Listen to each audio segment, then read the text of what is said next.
यह वीडियो भक्त रामदास जी के अद्भुत जीवन प्रसंग पर आधारित है, जो यह दर्शाता है कि सच्ची भक्ति और प्रेम किस प्रकार एक अत्यंत साधारण व्यक्ति को भी भगवान की प्राप्ति करा सकता है। रामदास जी दक्षिण दिशा में गोदावरी नदी के किनारे कनकावती नामक नगरी में रहते थे। वे अपने कुल परंपरा के अनुसार जूते गांठने का काम करते थे। अत्यंत गरीब, उनके पास पहनने के लिए पर्याप्त वस्त्र और भोजन की व्यवस्था नहीं थी। वे प्रतिदिन कमाते और अपने परिवार का भरण पोषण करते थे। साथ ही वे अतिथियों की सेवा भी करते थे। उन्हें सत्संग से गहरा प्रेम था। वे सत्संग में जाकर सबसे पीछे बैठते थे, वैष्णव की भगवत चर्चा सुनते थे।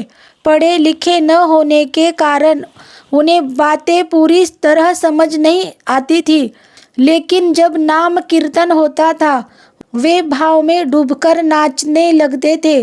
उन्होंने किसी से भी औपचारिक दीक्षा नहीं ली थी, बल्कि सत्संग में सुने गए कृष्ण गोविंद नाम और हरि मैं जैसो तैसो तेरो, हे हरि मैं जैसा भी हूँ आपका हूँ, पंक्ति को ही अपना गुरु मंत्र बना लिया था।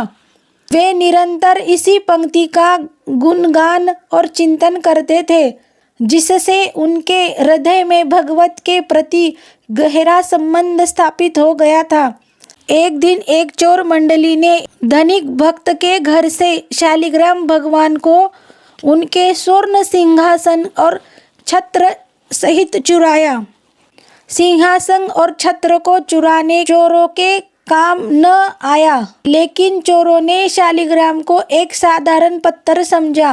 रास्ते में उसने रामदास जी को जूते सिलते हुए देखा, जो भाव में डूबे हरि मैं जैसो तैसो तेरो पुकारते रहते थे। चोरों ने रामदास जी से कहा, यदि वे उसे नए जूते दे तो वह उन्हें औजार घिसने के लिए एक चिकना पत्थर देगा। रामदास जी ने अपनी सरलता में उसी शालिग्राम को पत्थर समझकर स्वीकार कर लिया और उसे अपने औजार घिसने के लिए इस्तेमाल करने लगे। वे उसे अपने पैरों के नीचे फंसाकर घिसते थे और उनके आंसू कभी कभी उस पर गिरते थे। आश्चर्यजनक रूप में ठाकुर जी को रामदास जी के इस भोलेपन और प्रेम में भी परम सुख मिलता था। कुछ समय बाद एक पंडित जी अपनी पादुका ठीक करवाने रामदास जी के पास आए। उनकी दृष्टि शालिग्राम पर पड़ी। पंडित जी ने रामदास जी को मूर्ख समझकर उन्हें कुछ पैसे कर शालिग्राम को ले लिया। पंडित जी ने घर जाके विधि विधान से शालिग्राम भगवान का अभिषेक और मंत्र द्वारा पूजन किया, परंतु भगवान उनकी इस पूजा से असंतुष्ट थे।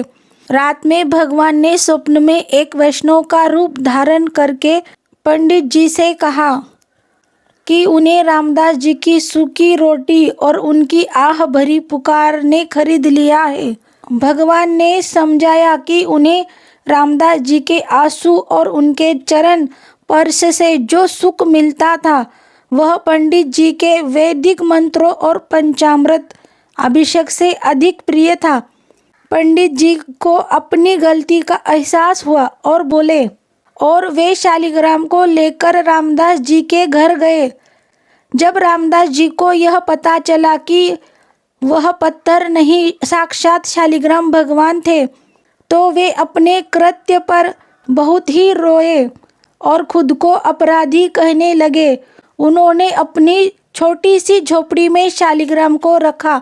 जो भी रूखा सूखा उनके घर में बनता था उसे ही भोग लगाकर गदगद कंठ से पुकारने लगे। कुछ दिनों की सेवा के बाद उनके हृदय में भगवान के प्रति दर्शन की तीव्र लालसा जागी। वे व्याकुल होकर पुकारने लगे, प्रभु मुझ में कोई पवित्रता नहीं, मैं अज्ञानी हूँ, नीच हूँ, दुर्जन हूँ, पतित हूँ, लेकिन हूँ तो आपका ही। जब यह छुपा छुपी का खेल बंद करो, मुझे दर्शन दो।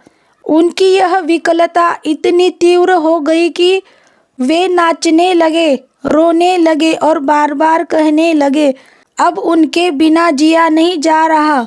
रामदास जी की इस प्रेम भरी पुकार को सुनकर भगवान शांत न रह सके।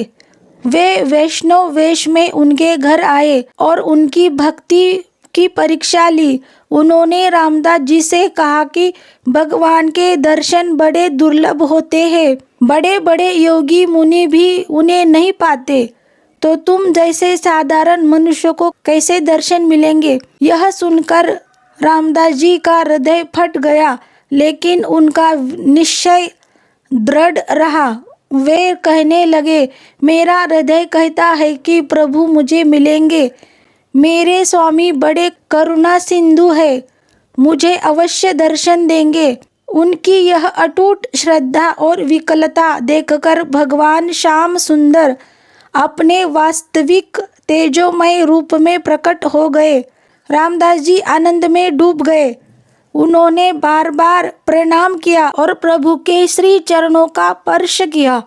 कुछ समय तक भगवान के दर्शन सुख को अनुभव करने के बाद रामदास जी का शरीर पूरा हुआ और वे नित्य पार्षद रूप धारण करके प्रभु की नित्य सेवा में उपस्थित हो गए। भगवान प्राप्ति के लिए उच्च कुल, विद्वता, दान या तपस्या आवश्यक नहीं है। यदि हृदय में प्रभु के प्रति अपनापन और उन्हें पाने की सच्ची तड़प हो तो निश्चित ही प्रभु मिल जाते हैं। जय श्री राधे।